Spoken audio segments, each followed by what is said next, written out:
we say amazing things at funerals, and we do amazing things at funerals, but sometimes we don't do it in advance. And I think that that's something that's pretty powerful, and I love the concept. I can't even put into words how grateful I am for everything that she did for me. Oh my God, yes. I'm so glad you two did this. And, every day is not a guarantee.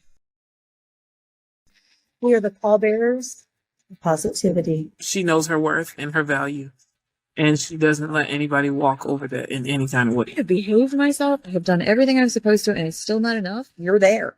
There is nothing more to achieve. Right now, you are the person that you thought you wanted to be in your obituary. You're already that woman. Y'all are amazing. I'm obsessed with the both of you. Welcome to your funeral. Welcome to your funeral. Thank you for joining us today at the Welcome to Your Funeral podcast, the podcast that simultaneously boosts serotonin and dopamine with a twist. I'm Virginia Silke. I am here with my co-host, Beth Savage. We hope you enjoy this unique episode of Welcome to Your Funeral. The entire installment revolves around Emily Moore, reflecting on composing her obituary. Her insights were so captivating, sometimes hilarious, and oftentimes very meaningful, and we couldn't bear to leave anything out. So without further ado, here is a whole episode with Emily Moore reflecting on her obituary. My name is Emily Moore. I use she, her pronouns, and I think the most important thing about myself is that I'm a weaver in both my personal life and my professional life. I think weaving to me for work in my role as a policy analyst is, as I touch on in this discussion, is really around how do we connect each other deeper, more personally, more transformationally, so that we can change this world that we live in. But personally, weaving, to me means finding my people, finding my place, and that doesn't necessarily have to just be where you live, right? For me being a weaver is finding the ways that we connect each other and support one another and create these very transformational relationships that carry us forward and fuel us. And so that is, if I had to on my headstone, Emily Moore I would say Emily Moore was a weaver.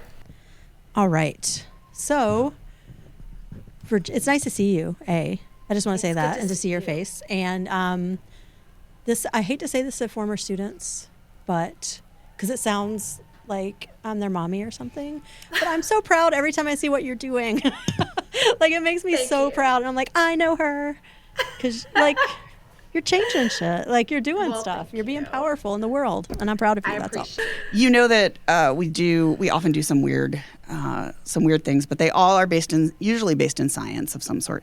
So what we're going to do is I'm going to send you an email, and it will have a PDF in it. And you are to go through the PDF page by page. And what we're going to do is send that to you. And then when you are done, you will come back to the studio and we will chat about it. Here to sit in the discomfort. I am a crier. One eternity later. Emily. Hello. How are you? I'm sweaty. I'm always sweaty, so good for you. I am just so sweaty. Are you so sweaty because you were just so engulfed in thinking about life? Aww. Engulfed is not the word, I don't think, but yes, I'm just having maybe a little bit of an existential crisis. No. Well, no, in a good way, I think. Good existential crisis. Then by all means have it, particularly online in front of other people. No, that's where, if you're going to have one, it needs to be witnessed by strangers. The best way to do it. How we learn from one another, right? Yeah. Right, exactly. That's the whole point. That is true. So just overall, was it more intense than you thought, or? I think it was a different level of intense than I thought. I didn't cry, which that's not me. So now I'm kind of something wrong? Did I change in the last day or so? I am a crier. Why am I not crying right now? But in a way, I think it was it was intense in like an empowering kind of way, but also I was able to like poke some holes in some things where I'm like, oh yeah, all right, I'm not dead yet, so like here's where I'm going to change. So much of my young adulthood to my work that I had such a hard time talking about myself personally, and it's kind of a bit of a crisis that I have been dealing with over the last summer. I just finished up a leadership program through Virginia Civic Engagement Table called the Virginia Progressive Leadership Program. Super introspective, and a lot of it's done in community with a lot of other folks. And I was like, yeah, wow, like here I am, 29 years old, and I feel like I should have all these crazy stories to tell. And so much of what I connect my identity back to is my work, because my work is so personal, right? And like such an important piece. But as I was writing this, I was like, wow, like I have a ton of professional accomplishments to talk about, but like where's my personal shit in here? Well, sometimes that's the realization. I think both Dr. Savage and I just turned into Professor Lady. Both Beth and I, Dr. Savage, what would you weigh in on this? Both Beth and I have also come to that realization, which is part of why we are doing this, is 100%, like, yeah. let's do a thing together that we love that isn't work related. That's risky. Yeah. And so Emily, I was so interested to have you on because you are so young and because your work is your passion. Do you know what I mean? And so like in some ways I really kind of look up to your generation as people who are more empowered, who really think about their boundaries. And so I was super interested to hear you be like, I got this, obituary. You know, like I'm doing exactly what I'm meant to do in the world. I put bitch in obituary. That's right. Yes, Emily. And so, but I do, and especially in the kind of work you're in, it seems like it would feel so personal, you know? And so how can you stop when you go home because you know what's on the line? Yeah, I have I don't know if we're going to get into like me reading my obituary back to you or what this is going to look like, but I have a line in there that I think speaks to that, which I'll hold for the time being. But tell us. Go, like, we want your like raw feedback, like, and if that's the line that sticks out to you, like, let's do it. Yeah, so I've got this whole thing, my accomplishments, all the things that I would want people to talk about to me, and then I have Emily had recently come to the realization that rest is our birthright, and was striving to slow herself down and find joy in things more intentionally. And that is so where I am right now. I've been doing a lot of work around like Dr. Sean Ginwright's healing-centered engagement, and really like moving beyond our trauma to like what's possible with us. And so in the last, probably like 5-6 months been like, you know what, Emily, you get to say no to things, and that's okay, and like no can be a complete sentence, but it's hard to like practice what I preach. Really? It is. My favorite thing is like you can say no and you don't have to explain yourself, because mediocre white dudes never do. They just say no, but women constantly say like, right, we're constantly in a place where I have to be like, oh, well, let me tell you why I can't do this, because I'm already committed to all these other things, but I really wish I could do this. And like men just say, no, I'm not going to do that. Yeah. And I love like, that you say, and we don't never criticize question it. Yeah. I love that you said practice what you preach. Talk about it, and I'm slowly integrating the right things into the right spaces, but damn, it's hard. It is a lifelong struggle, because I don't know how you come home and don't bring your work home with you. It's about like the people who have so much stuff to offer are the ones who have imposter syndrome, right? Oh my God. It's so funny you say that, because like, I don't know if you can see imposter syndrome like right here. Oh my gosh. Like, what did you say no to because you knew that it would derail your goals? Like, that's the first thing that came to my mind. For the first year of this policy career that I like switched to from social work out of nowhere, I was like, I'm not qualified to be here with these people. Like, they've got 50 letters after their names. They have like all of this experience, and like, I am just a social worker. And it took, I don't even know that I'd say I'm over it, the imposter syndrome. Sure. Like, I still walk into rooms sometimes and I'm like, ooh, girl, do I belong here? Like, am I supposed to be here?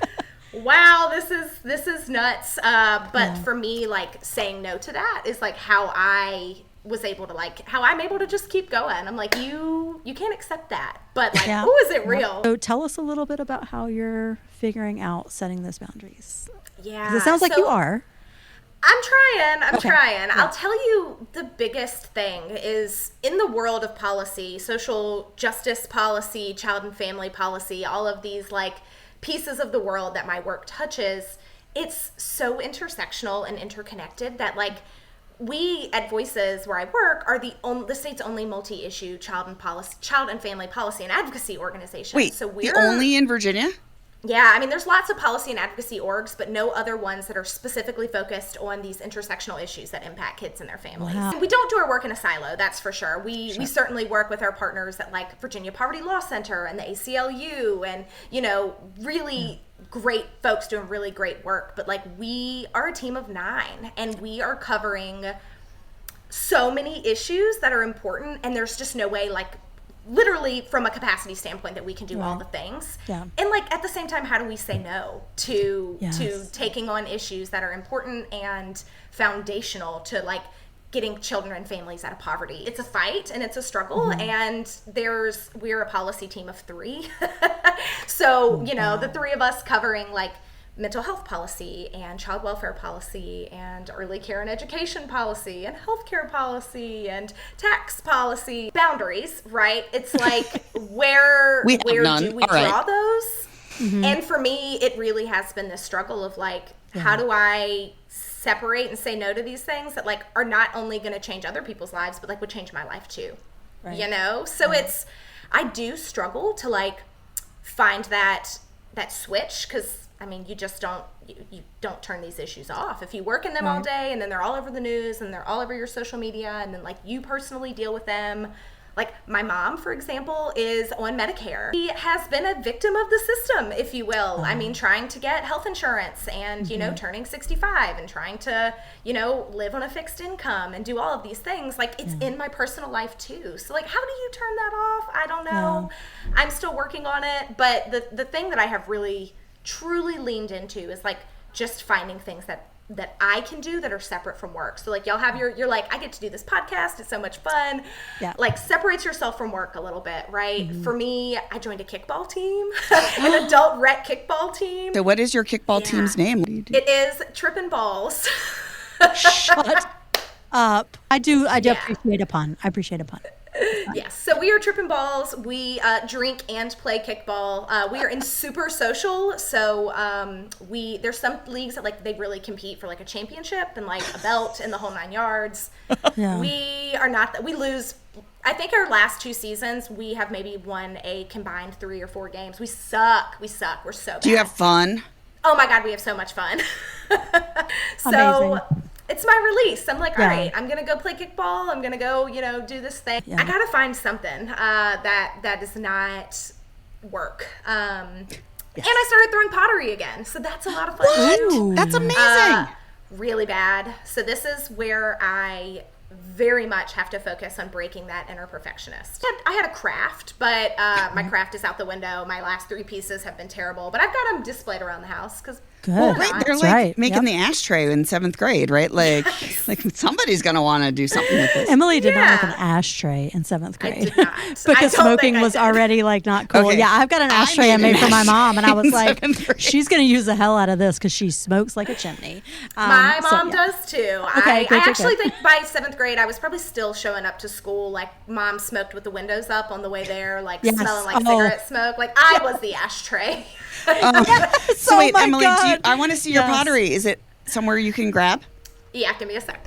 Okay, so I've only got 2 of them, but I will share them with you. I'm so this excited. Is the first one. They teach us like how to, you have to like build it up and bring it back down and like smooth it out. This one didn't get too smoothed out very well, but the glaze made it look really cool. So this is my first it's just a little jar.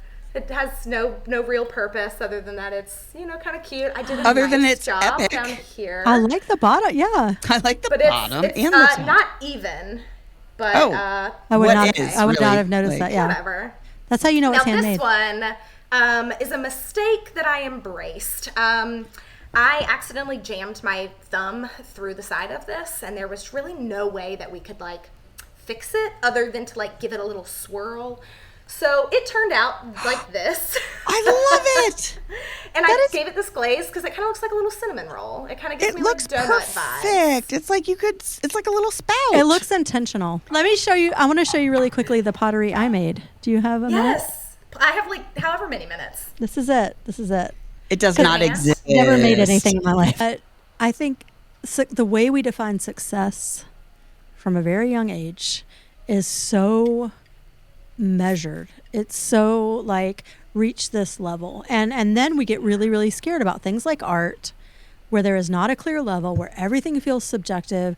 And we suddenly, because we all measure ourselves by these completely subjective, external, right, characteristics or validations, that we get really, really scared to do those things that matter to us and that cannot be judged objectively. Emily, you are a woman, you have to push harder. And I just love so much that like we're starting to like throw that idea in the trash can. We're like, you know what? I actually don't have to get 2 hours of sleep and do all these things. Like sometimes my work can just be good enough. It doesn't have to be gold star every time. Yep, and like that's right. sometimes my good enough is probably somebody else's gold star, right? But like Absolutely. I love that there are parents like y'all and folks that are like telling the next generation, like, you don't have to adhere to these bullshit standards that actually don't mean anything. I'm at this point where I'm like, the world's probably going to end. Like, I probably need to live a little and like throw out the expectations. Yes. Play the kickball. Make the pottery. Trip in the balls. Yes. Trey also play kickball with you?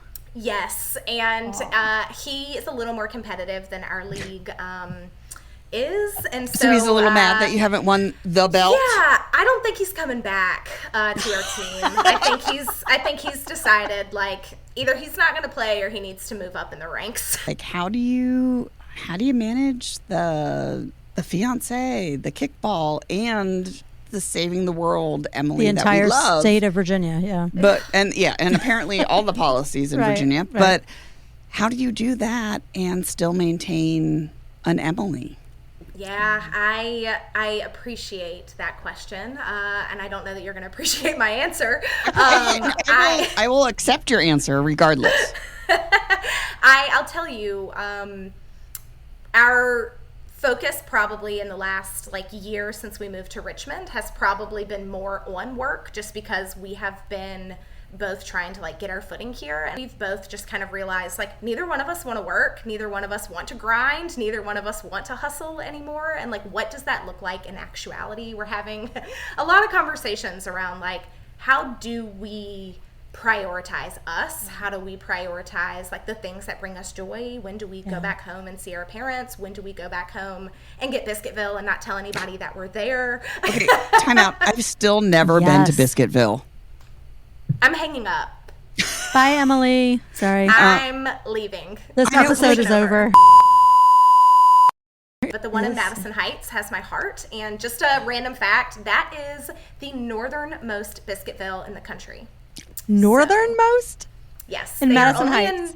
Yes, they're only in North Carolina. I think there's one opening in Charleston, and then there's 4 in Virginia, and the one in Madison Heights is the northernmost. I am their #1 fan. So what kinds of things? So definitely the boundaries are something you're already thinking about. Like, how can I be my own person? And also, give as much as you can to your job, but also turn off when you come home. So clearly that's something that you're already working on. Is there anything else that you wrote about there? And I'm glad you didn't cry. I am. I mean, I'm a little disappointed. I'm kind of disappointed in myself. I wanted to come back like, look at me, I'm broken. Is there anything else that you felt? So some of the questions were like, what have you not done? Or who will miss you the most? Any of those questions that you feel like opened up a little door for you? Yeah, I sat with the who will miss you the most. Actually, so it's funny. At first I read it as who will you miss the most? Right. And then I was like, oh wait, God. I'm dead. I was like, oh yeah, I'm dead. So this is not what that says. Right. But I sat with that question actually for a bit, and I am still not sure that I've just got, I just don't know if I know the answer. It's funny, when I listened to Siobhan's episode and she was kind of talking about this too, I got really teary-eyed listening to that, because I was like, man, I know that question, if it comes to me, is going to hit me. And it did. And I still hadn't like given it the thought ahead of time that I now kind of wish I would have. But like, part of me, I go, of course, first to my mom. Like, she birthed me, right? Like, birthed me and then dealt with me. I was a monster. Like, you're laughing, but like, I'm serious. Like, she got me almost out of jail a couple of times. Like, I probably should have like I probably should not be the successful woman that I am. No, you absolutely should be, regardless of past. Right. You got to take risks, right? Fair, yes. Yeah, And Lord, did I take some. And she got me out of so much shit. I know I gave her her whole head of gray hair. Like, I just know it's all for me. And yet, if my brother listens to this, like, I'm still her favorite kid. And so... He needs to know. Okay, that's only funny because, like, the majority of people that we've interviewed have been like, P.S., I'm my mom's favorite. Like, everybody wants that shout out, so we'll give you that shout out. Absolutely, yeah. And she will tell you that, and she'll tell him that. She's like, Good, you know what? good. Like, I love you, but she's my favorite. And I think maybe because we had to become kind of like friends for a minute there for me to like listen to her and pay attention to her and like learn from her. God, like, is she gonna miss me the most? And then I was like, I've literally spent the last 11 years of my life with Trey. Like, we live together. We spend damn near 24 hours a day together in most cases other than work. Like, I've moved him away from his family and his friends to the city. Okay, like, you didn't move him. He made the choice. You both moved together. He wanted to be with you. Fair. Yeah. Very fair. But I was like, man, like, we've grown up together. Like, literally started dating when I was 18 and he was 20. Yes. And like have been through some growth and some like the worst times of our lives, the best times of our lives. Like I've got these two very different situations and I'm like, I can't compare these two. Like, they'll both miss me the most and miss me differently. But like, okay, again, not a competition, even though we made it sound like one. But so you think those would be the folks who miss you the most? Yeah, it really hit me. I was like, man, like, they know me inside and out and upside down and in between. And I just, that question, I was like, I can't die because I don't know how the people around me are going to handle it. I'll tell you, the person who will miss me the least is my cat, Benson. He's going to be like, thank God she's gone. Cats think they're not going to miss anybody, and then no one feeds them, and they're like, rude. They're like, wait a minute, Trey doesn't feed me? It was Emily all this time? A couple of weeks ago, he has an automatic feeder, and I did forget to like fill it up, and like he's like rubbing on it, like being super nice to me, and I'm like, what is going on? And then I realized he had no food and hadn't eaten all day, and I was like, okay, well. Is there anything else about your obituary that was helpful or eye-opening or useful to you? Because again, we're ready for people to be like, nah, I got this. Like, I've thought about all these things before. So if not, that's fine. But if there's anything unusual that kind of hit you different, you can tell us about it. Yeah, it's funny, as I was thinking about this, I wonder how much of this is just like what I think about myself. I'm kind of really curious to see what other people will say, because I really do wonder how refined I try to explain who I am and all of these things, and like how raw some other folks might be. And I've been thinking about this. Like, I know that there are things that people will probably say about me when I'm really gone that like they're not going to say right now because I know I'm going to hear it. But and I'm like what? What do you think people will really say?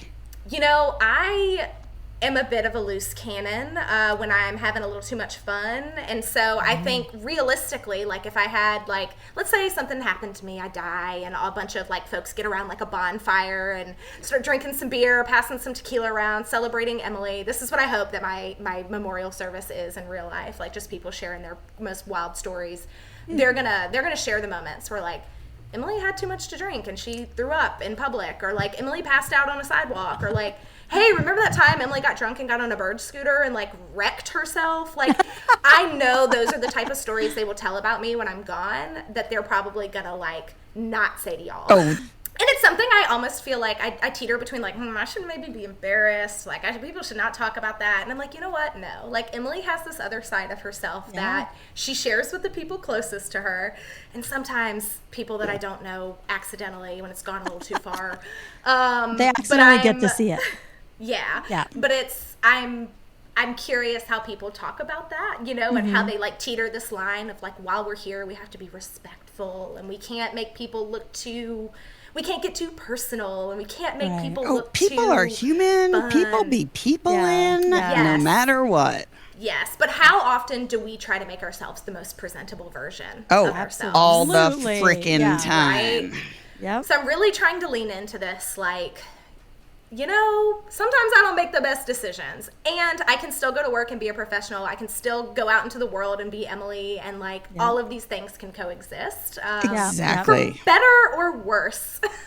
Mostly better. Mostly better. Yeah. Let's go with that. But that's what, like, that's how you leave your influence on your friends, right? Like, you're not saving them in the way you're saving, like, I don't know, the entire state of Virginia. Yeah, right. But you are, like, those are the things that people remember. Like, you do change people's lives in those little ways, like, because they remember those really funny stories. Like the scooter that I'm now very intrigued by. I can't. I'm There's gonna a ask. video. There's a video. Oh, hallelujah! I will Okay. have to share that with you. For Thank the Lord. Your personal Because consumption. sometimes good things come to those who wait. That's right. Yeah.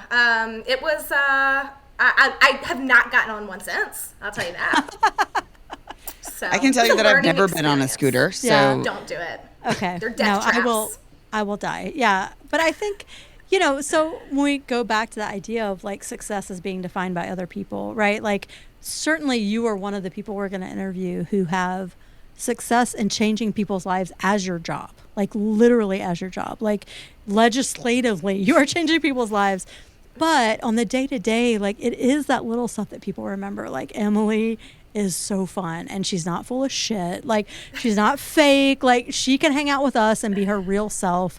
And here's how we benefited from that because we laughed our asses off. Like, as I was writing this obituary for myself, I really was focused on all these like accomplishments. Yeah, and I think about when the script is flipped, that like folks probably aren't going to write about those things. Like, they're not going to write those things about me. They are probably going to be like, you know what? She was a ball of fire. She didn't take any shit. She did not give a damn who heard her say what. Trey will tell you, like, how many times he's had to, like, grab me in public and be like, you have to watch your language. Like, there are children. I think, you know, the things that make us quirky and, like, you know, set us apart from, like, what society kind of sets us up to do, I hope are the things that folks call out about me that sometimes I don't celebrate. Out of all of the reflection that you've done, what was the thing that you were like, damn, I should have thought about that previously and hadn't? That's a good question and a tough one. I think, again, it comes back to me just realizing the way that, like, I talk about myself and present myself and criticize myself and try to put this image of me out into the world that, like, for what reason? And again, just recognizing that, like, you know, so much that I wrote about myself was like all these external accomplishments and how much better I can be, like, in celebrating who I am and, like, because you're out that person. Yes. Right there. Yes. You're amazing. Yes. In the heart. Yeah. So what is your favorite thing about yourself, Emily? Like, what are you most proud of? I think, you know, if you would have asked me this 2 years ago, I would have said, like, I am so hardworking. I strive to do so many things. And I think the answer for me today is that I give myself so much grace and compassion compared to, like, what I've given myself in the past. Like, I am learning to love this version of me now and knowing that, like, I'm not going to be her tomorrow and I'm not going to be her in 2 weeks, and, like, that is okay. This idea that, like, healing is not linear is, like, really sticking with me, of, like, it's okay to have a bad day and, like, don't beat yourself up about it, and, like, it's also okay to have a bad week, and, like, sometimes you have a bad month. And I have not done this in a silo. I really, like, shout out to my coworkers. We are all social workers, which, like, doesn't happen in a policy space ever. And I got into this work, like, the hustle, the grind, like, we're gonna do this. We work in urgent systems, and my colleagues are all like, no, we're not. We are going to rest. We are going to take time off. We are going to set boundaries. Like, if we can't do the thing, we're not going to do the thing. And if we can't do it, you know, well and with community, then we're not going to do it either. And so they've really taught me, like, in the last year, like, say no, but, like, mean it. Like, don't just say it performatively, right? Because you feel like you have to, but, like, say it and mean it. And for me, having somebody else giving me permission to give myself grace and space, like, has changed so much for me. I'm not great at it. Like, there's still days where I'm working for like 12 hours and haven't taken a lunch break. And I acknowledge that. But then there's days where I'm like, you know what? I've done 2 tasks. I'm going to call it a day. Like, so I think my favorite thing about myself in this moment is the ability for me to like love her back and to like give her permission to take it easy if you need to, and kind of, you know, just have that compassion for yourself that you want to have for others. I really appreciate that you put that into words so beautifully, because I think that's something that everyone struggles with. I wish that it had been modeled for me before 29, and I want to help model it for young people, you know, now. And you know, I think it's funny when we hear some of these like folks that are like, oh, well, young people don't want to work. They don't want anybody to tell them what to do, like yada, yada, yada. And I'm like, good for them. Like, can you imagine a world where we weren't just like striving to make the widget, send the widget out the door? Like, can you imagine a world where like we actually connected with each other and built community with each other and like really cared about each other? Like how it's a possibility. Because I spent so much time putting all these accomplishments and all these things because that is what society told me I had to do. And now I'm like, I don't want to be Emily Moore, social worker, Emily Moore this. I want to be Emily Moore. Period. Like whatever that means. Yes. I want to be Emily Moore, the person. Yes, and absolutely. It is possible. And I think, you know, there's a lot of work that has to go into it. But like trying to really, it's not just about changing these like big systems, capital S, like changing these like societal systems that we've created that say you've got to go, you've got to go, you've got to go. Like, why are we retiring at 65 to die 10 years later? Like, I want to live right now. Timing of this is just so opportune and touching for me because similarly, as I mentioned, we lost Trey's dad, and like his memorial service was a celebration of life. Like people sang and they celebrated and they told all these fun stories, and it was like this is what this, like, I hate that it had to be here and now, right? But like this is what it should be. Like we should be celebrating in that way. And I'm just, this podcast comes at such an important time in realizing that like we got to be doing that right now.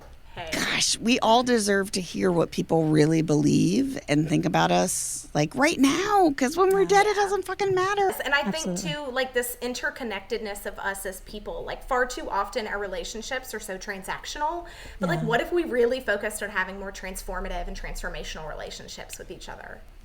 You know, like the way we show up in this world is so like tit for tat, and it doesn't have to be. So like deconstruct, you are doing your part to like deconstruct this idea that like this is how it has to go. Like, no, we can be deeply vulnerable with each other. I am like, I will show up to a meeting with a bunch of strangers, and like at Voices we do diversity welcomes and like all of our meetings, and we get real personal. We're like, this is how I am personally connected to this work. And in some spaces people are like, this is not professional, and we're like, we like to talk about work-life integration because we are not different people. Like I bring my shit to work with me and I take my work home with me. Like there is no work-life balance. It is all about integration, baby.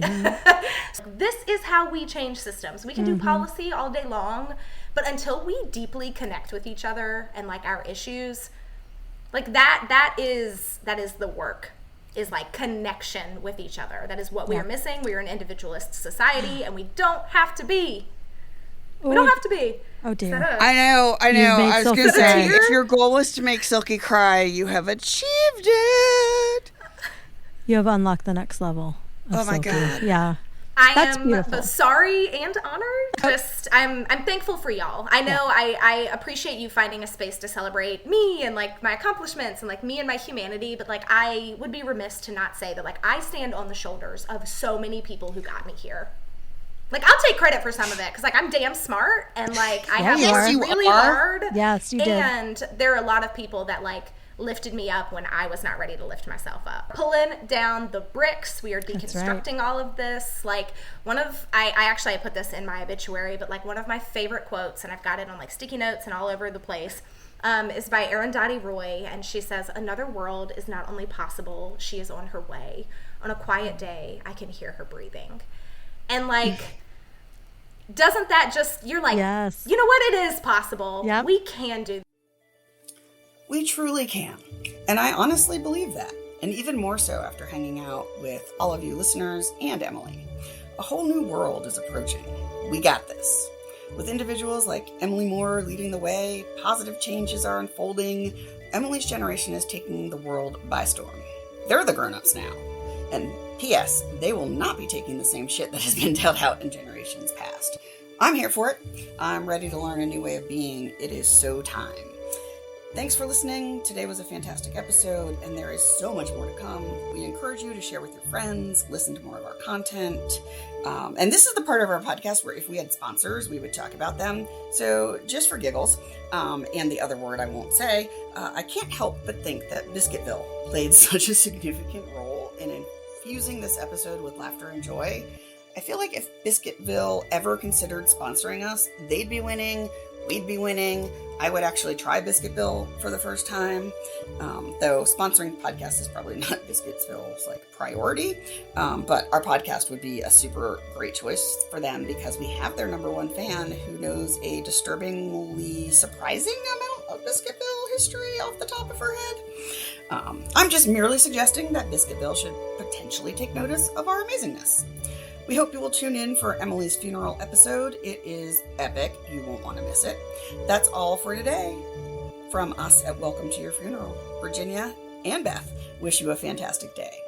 Remember, folks, embrace your people.